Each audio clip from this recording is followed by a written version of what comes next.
Bom dia de salvação em Cristo Jesus, que Deus abençoe a tua casa, os teus celeiros, a tua família. A palavra que eu vou compartilhar hoje com os amados está em Oséias 7, louvado seja o nome do Senhor, versículo 8 e 9, que diz assim: Efraim se mistura com os povos, Efraim é um bolo que não foi virado. Estrangeiros lhe comeram à força e ele não o sabe. Também os cabelos brancos se espalharam sobre ele e não o sabe. Amém? Aqui essa palavra ele está referindo aqui os juízos de Deus contra os sacerdotes, os príncipes do povo, e Deus está exortando o povo ao arrependimento. Aí tem várias repreensões que Deus fala a respeito do povo de Israel, de Efraim, do povo que Deus separou, do povo que Deus escolheu, né? Mas o povo se misturaram, se contaminaram e se espalharam, né? E foram vivendo assim outras crenças, né? Foram pecando, outros hábitos, né? Que não foi aquele que o Senhor determinou, que o Senhor deu ordem ali, né? No novo, quando deu as tábuas da lei para Moisés, falou repetidas vezes: eu sou o teu povo, né? Eu sou o Senhor, teu Deus. Mas o povo, na hora que estava saindo do Egito, na hora boa ali, né, se alegrou e tudo, mas com o passar do tempo, as coisas eles foram se esfriando e foram se contaminando, né? E muitas vezes é conosco, nós estamos cheios do azeite, estamos, né, mas nós ficamos ouvindo uma coisa aqui, uma coisa ali, e nós acabamos colocando um ponto de interrogação sem saber o que é certo, o que é errado, se estamos no caminho certo, se estamos seguindo a doutrina certa. Eu sei que eu tive um pastor muito bom, e ele falava: tudo que você ouvir, né? Você examine as escrituras. Se estiver nas escrituras, amém. Mas se não estiver nas escrituras, coloca num bolso furado, porque aí você vai andando e aquilo vai caindo. Não leva para o teu coração, não leva para a tua mente, porque isso vai trazer turbação para você, entendeu? E assim eu sigo essa regra prática, porque tudo é bom você aprender, é bom você ouvir a palavra, porque você não vai se deixar se influenciar por qualquer palavra. Porque muita gente pega um versículo solto na Bíblia, né, e faz uma pregação maravilhosa. Outro já pega um versículo na Bíblia e te faz você perder a tua fé. Faz você retroceder naquilo que você já caminhou, naquilo que você aprendeu, naquilo que você está firme. Aí você começa a escorregar, porque nós estamos na rocha, e a rocha é o Senhor. Mas quando você começa a ouvir muitas coisas, o teu pé já começa a escorregar da rocha. Já começa, entendeu? Você já perdendo a sua fé.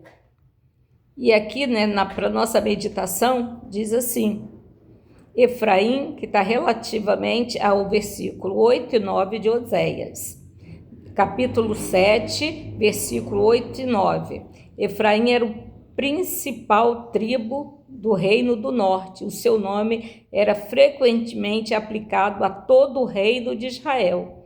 O profeta Oséias usa a figura de um pão para ilustrar o comportamento transigente dos israelitas, procurando, com uma metáfora, revelar a repulsa e a idolatria por eles praticada provocava o Senhor. Metáfora é uma comparação para você entender melhor a palavra, porque aqui o tempo todo os profetas, né, Deus fala com os profetas através de metáfora, para eles venham entender e assimilar, né? O pão do hebraico, uga, o qual ele se refere, é conhecido pão árabe. Todo mundo conhece, né? Ele é feito de uma massa fina, feito uma panqueca, e ele é virado, né, numa pedra. E se ele passar, a pessoa não estiver atenta, ele queima e não serve para o consumo, né? Aí os israelitas se diziam adoradores de Yahvé, Jeová. No entanto, praticavam o culto a Baal, ao deus pagão, cujo culto era marcado pela luxúria, embriaguez e glutonaria. Eles se agradaram tanto e chegaram até mesmo a sacrificar seus próprios filhos a Baal, provocando verdadeira repulsa no sensível coração de Deus. Olha que ponto chegou a transgressão do povo, o pecado. Porque o pecado, ele vem devagarinho, ele vai se infiltrando muito devagar. Uma brechinha, um rasguinho que não dá para você ver nada, né? Uma frestazinha, ali vai infiltrando, quando você vê, tá uma fresta grande. É assim que o pecado entra na nossa vida. Quando nós estamos despercebidos, quando nós não estamos atentos, quando nós estamos desligados, na verdade. Não é que nós não estejamos na rocha, nós estamos na rocha, mas estamos desligados. Estamos prestando o nosso ouvido para outras coisas, que não sejam as coisas procedentes da palavra do Senhor Jesus. A igreja de Cristo, tal como os eframitas, também está cheia de ulgás, mal assados. São aqueles que se dizem cristãos, mas não deixam de ser mundanos. Ora, estão na igreja, ora em lugares que os anjos se recusam a entrar. Quando estão com os cristãos, se veste, fala, come e bebe como os cristãos. Quando estão com os mundanos, em nada se diferenciando deles. Eles são e não são. Não são e não deixam de ser. Seu comportamento escandaliza os fiéis. Traz opróbrio para a igreja, traz tropeço aos fracos e aborrece o coração de Deus.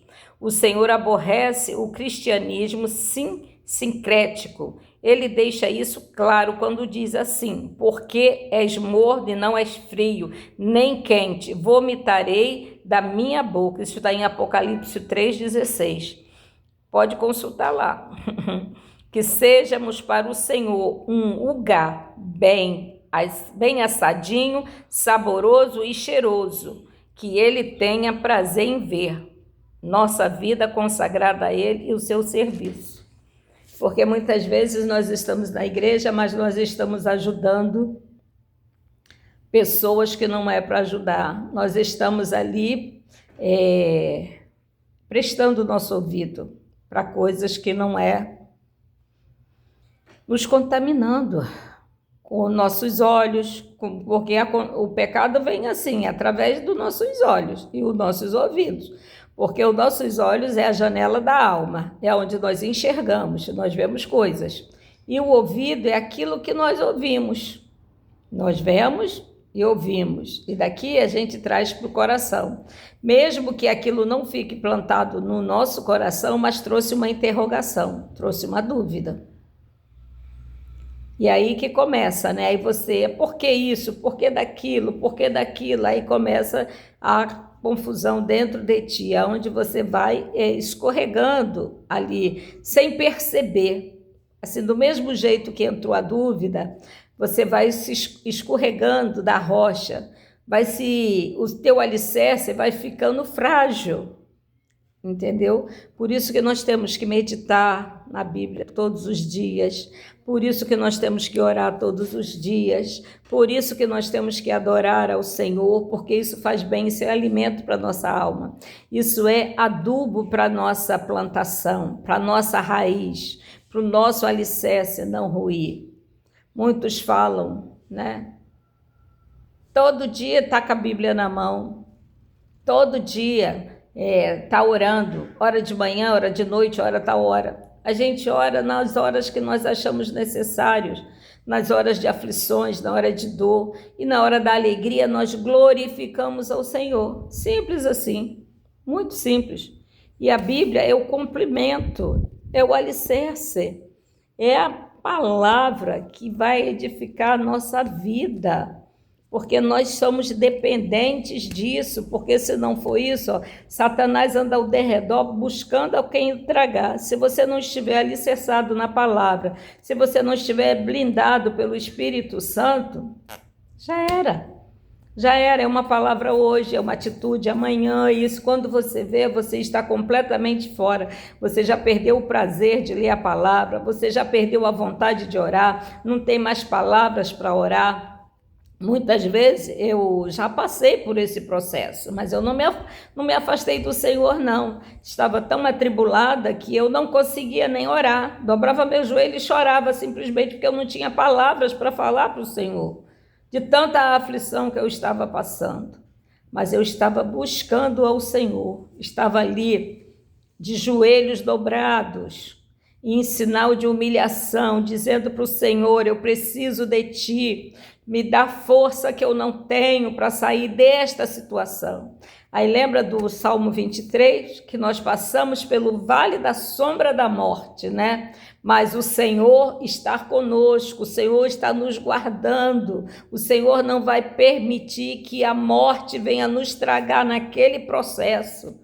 Nós podemos até morrer sim, mas não naquele processo. A gente vai sair daquele processo, porque o Senhor está conosco. Se passares pelo vale da sombra da morte, estarei contigo, nenhum mal. A vara e o cajado nos consola. Não é assim? Veja bem, né?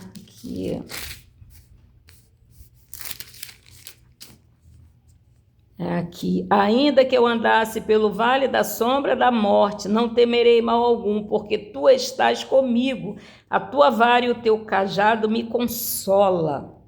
O Senhor não nos perde de vista, o Senhor não nos perde de qualquer jeito. Muitas vezes somos nós que não queremos passar o processo e nos afastamos da presença do Senhor, mas que nós possamos ficar firme, nos alimentarmos todo dia. Todo dia você não toma o cafezinho da manhã, não almoça, não janta, lancha à tarde. Muitos não tomam o cafezinho, mas tem uma refeição para fazer. Não tem? Para sustentar o seu corpo, a sua máquina humana precisa de alimento.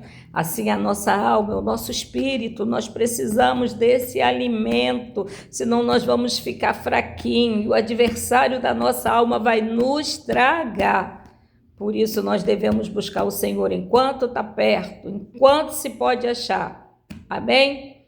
Louvado seja o nome do Senhor Jesus. Um bom dia de salvação, Jesus te abençoe. Ele seja o teu refúgio, o teu escudo e a tua proteção todos os dias. Amém? Deus abençoe a tua casa, a tua família, os teus celeiros. Que o Senhor seja contigo todos os dias da sua vida. Glória a Deus. Busque ao Senhor enquanto está perto, enquanto se pode achar. Se alimente, não morra de fome, não seja raquítico, porque a palavra está ao alcance das suas mãos. Qualquer lugar aí tem uma igreja. Se você está fraco, se você não tem palavra, vá buscar ajuda, peça socorro, mas não morra sem Jesus.